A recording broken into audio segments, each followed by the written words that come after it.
देव मानवों का अवतरण। इतने कामों को करेगा कौन, होंगे कैसे? नरक को स्वर्ग में उलट देने की प्रक्रिया का आखिर माध्यम क्या होगा? उस योजना के क्रियान्वित होने की विधि व्यवस्था भी किस प्रकार बन पड़ेगी? ऐसे अनेकों असमंजस भरे प्रश्न इन दिनों असंख्यों के मन में उठ रहे होंगे। उठने स्वाभाविक है, क्योंकि विशाल पर्वत जैसे टीले और समुद्र जैसे गहरे खंडक को समतल बना देने की बात सचमुच ही आश्चर्यजनक है।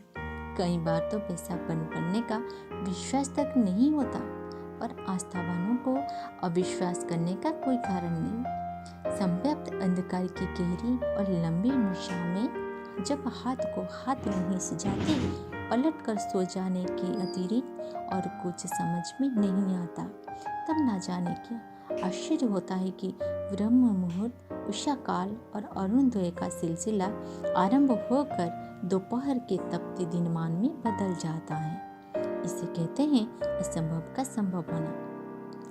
जब ऐसे ही अगणित चमत्कार इसी सृष्टि में आए दिन होते हम देखते हैं, तो किसी को प्रतिकूलताओं को उलटकर अनुकूलता में बदल जाने पर क्यों आश्चर्य करना चाहिए? बाल की नोक से भी छोटा शुक्राणु जब कुछ ही दिनों में हंसता खेलता शिशु और फिर बाद में पराक्रमी प्रौढ़ बन सकता है, तो उपयोगी परिवर्तन की बात पर किसी को क्यों अविश्वास करना चाहिए? युग बदलते ही रहे हैं। पिछला सतयुग यदि आलसी निद्रा से विरत होकर फिर अपना कारोबार संभाल ले, तो उसमें असंभव संभव जैसे निरर्थक उहापोह क्यों करनी चाहिए?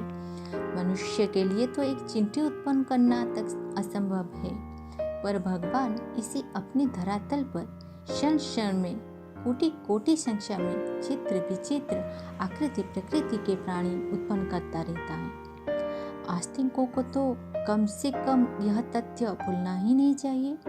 वर्तमान युग परिवर्तन किसी व्यक्ति विशेष की योजना नहीं है, इसके पीछे महाकाल का दुर्धर्ष संकल्प काम कर रहा है। प्रकृति ने नई संरचना के लिए उपयुक्त वातावरण बनाना आरंभ कर दिया है। इस दिव्य दर्शन को जो आंखें समय रहते देख सके, उन्हें बड़भागी ही कहा जाएगा, और जो समय की चुनौती स्वीकार करने में अपने ही पैर आगे बढ़ा सके, उसके लिए तो अंगद, हनुमान, नल, नील जैसे उपमा देने से कम में बात बनना ही नहीं।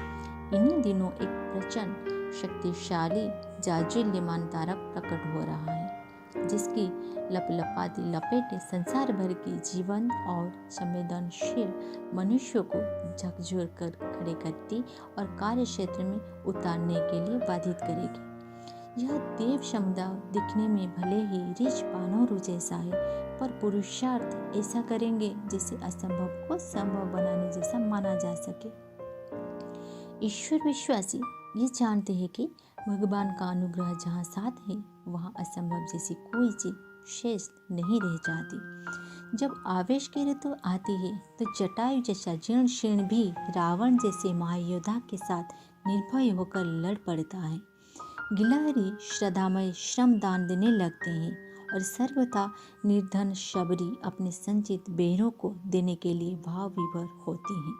सुदामा को भी तो अपनी चावल की पोटली समर्पित करने में संकोच बाधक नहीं हुआ था। यह अदृश्य में लहराता देव प्रभा है, जो नव सृजन के देवता की झोली में समय दान अंशदान ही नहीं, अधिक साहस जुटाकर हरिश्चंद्र की तरह अपना राजपाट और निज का स्त्री बच्चों का शरीर तक बेचने में आगे पीछे नहीं सोचता।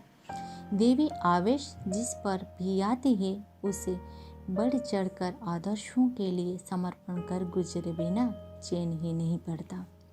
यही है महाकाल की यह अदृश्य अग्निशिखा, जो चर्म चक्षुओं से भी नहीं दिखा जा सकती है, पर हर जीवंत व्यक्ति से समय की पुकार कुछ महत्वपूर्ण पुरुषार्थ कराए बिना छोड़ने वाली नहीं है। इसी लोगों का समुदाय जब मिलजुल कर अवांछनीयताओं के विरुद्ध निर्णायक युद्ध छिड़ेगा और विश्वकर्मा की तरह नई दुनिया बनाकर खड़ी करेगा, तो अंध भी देखेंगे कि कोई चमत्कार हुआ।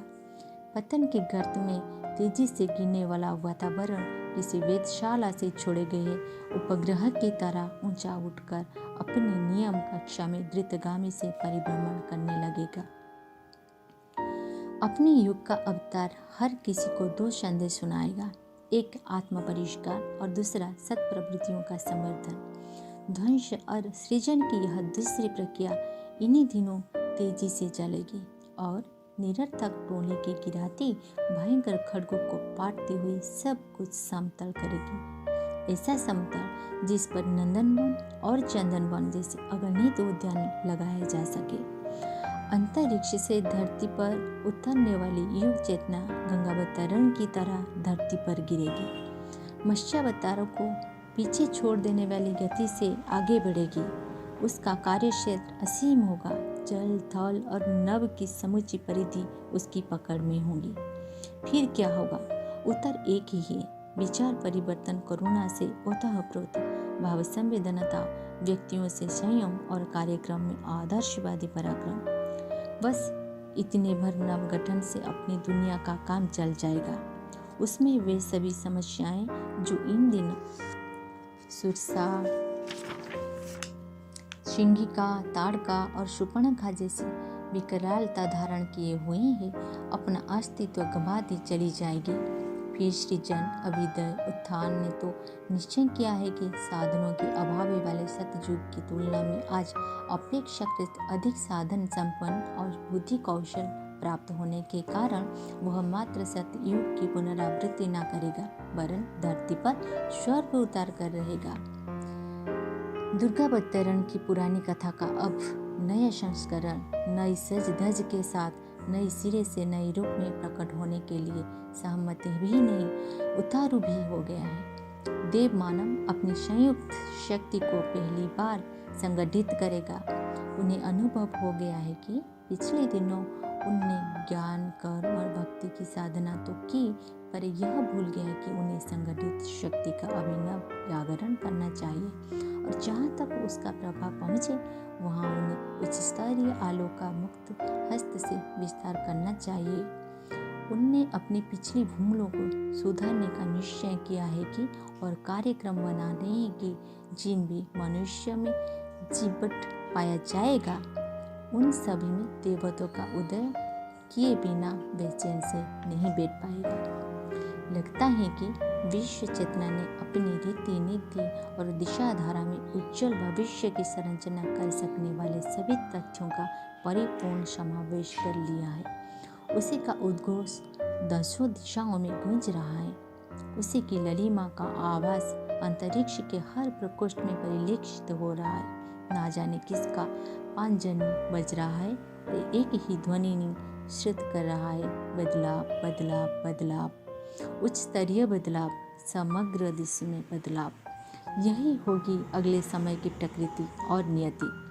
मनुष्य में भी, जिसमें भी मनुष्यता जीवित होगी, वह वही सोचेंगे, यही करेंगे।